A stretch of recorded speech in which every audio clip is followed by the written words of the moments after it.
The next episode of the second season of Doctor Who with David Tennant was Tooth and Claw, and this is one I don't really know whether to call. I don't really know if I had mixed feelings about that or not. You know, I'm on that one. I'm kind of leaning towards, you know, it was a good episode. You know, because keep in mind when I'm labeling an episode a good episode, in my opinion, a good episode or a bad episode is based on how much how much this episode parallels the original series, what we saw in the original series. So if I call an episode a bad episode, then there's probably very little in that episode that it was a complete departure from what Doctor Who's supposed to be. You know, just like I mean, you guys are just like Boomtown. You know, or I mean, you guys are gonna. If you didn't hate me for my Boomtown review, you're really gonna hate me for my Love and Monsters review. It's coming up, so just get ready for it.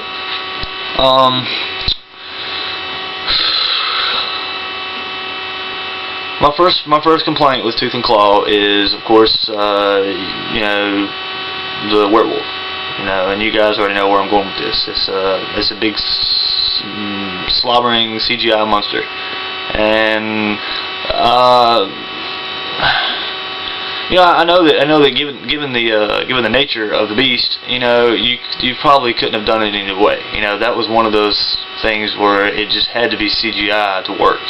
You know, but I mean, in the original series, you know, there was no CGI. You know, so even if a writer like say Robert Holmes or Terrence Dicks, if they had wrote something that had a werewolf in it, you know, I mean, it had to be a suit. You know, I mean, they had to improvise. You know, but that just seemed to be for me. CGI just seems to be like a get out of jail free card or something. You know, like it just gives writers the freedom to write whatever they want. You know, and then the production crew knows that they can get away with it because all they got to do is just, you know, holler at their graphic design department really quick. You know, and keep in mind, I mean, I'm a graphic designer. You know, I mean, I deal with graphics every day. You know, but I don't want people to know that. You know, I don't want people to think that I hate CGI animation. I mean, CGI works great for some applications. Like there was this television series that came on in the 90s on ABC called Reboot, and it was one of the very first TV series to be fully animated using computers. I mean, actually, the story of the show was set. It was in a computer, and then like the Final Fantasy movie wasn't that bad. You know, that was actually really good. You know, but it just seems like sometimes they go overboard with CGI. I mean, you know, it works in some cases, but it doesn't work for everything. You know, and I mean, in my opinion, the Tooth and Claw, that was just. I think it would have been better had they used something tangible for the werewolf. You know. I do like that episode was confined to the Torchwood estate. You know, they weren't running all over the place, and they didn't have like, you know, a billion locations in it like they do in some episodes. You know, because I mean, Doctor Who episodes seem to work the best whenever the whole story takes place in a specific place. You know, confined in a confined space, just like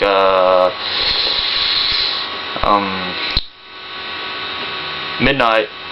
You know, let's see, Unicorn and the Wasp, Long Game.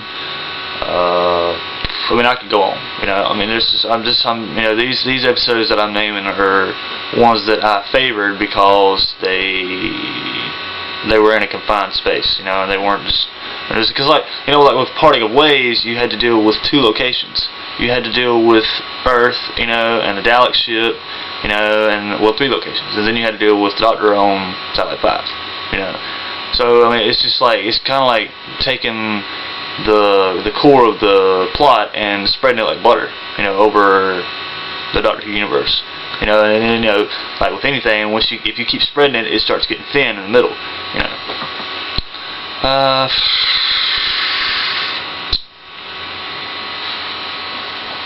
I do like that Russell T Davies actually incorporated a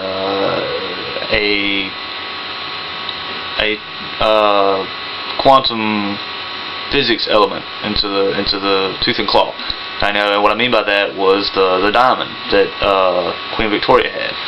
because she had the doctor said that when the diamond was first discovered, that it was really big, and then over time, Queen Victoria's husband had been grinding it down, until they got it was the perfect size to focus a beam of moonlight onto that werewolf, So it's not as in depth as what Stephen Moffat writes, but it was. I understood it.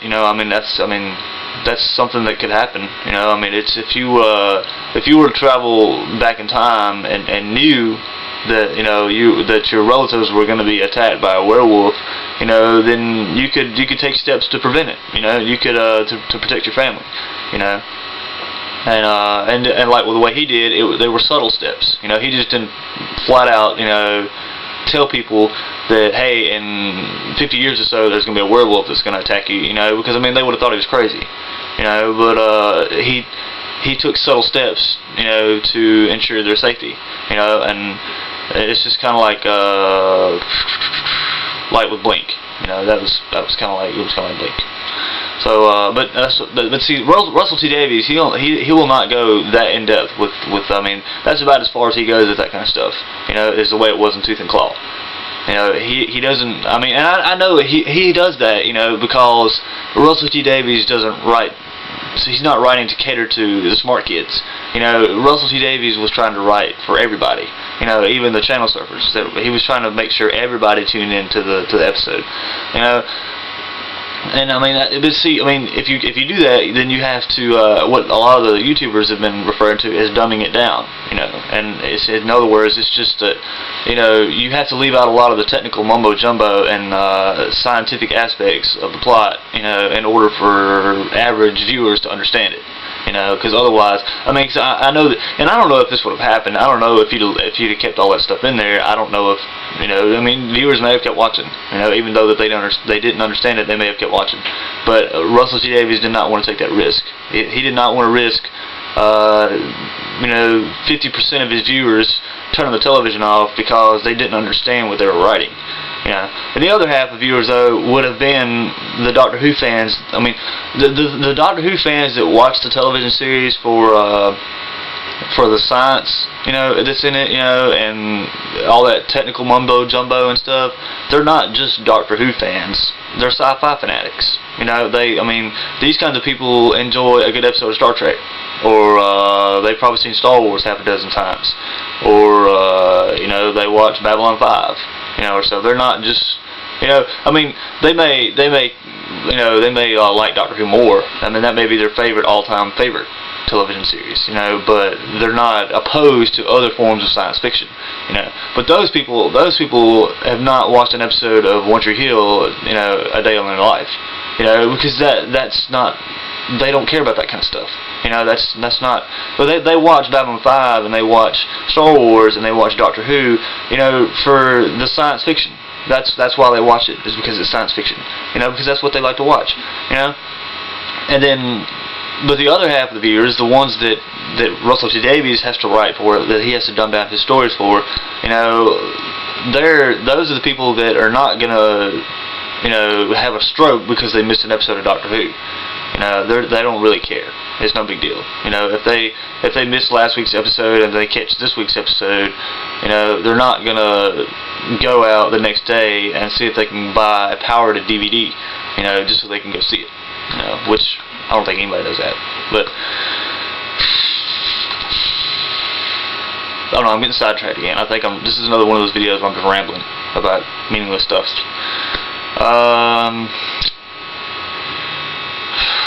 I guess that's really my only complaint with Tooth and Claw, is the CGI monster.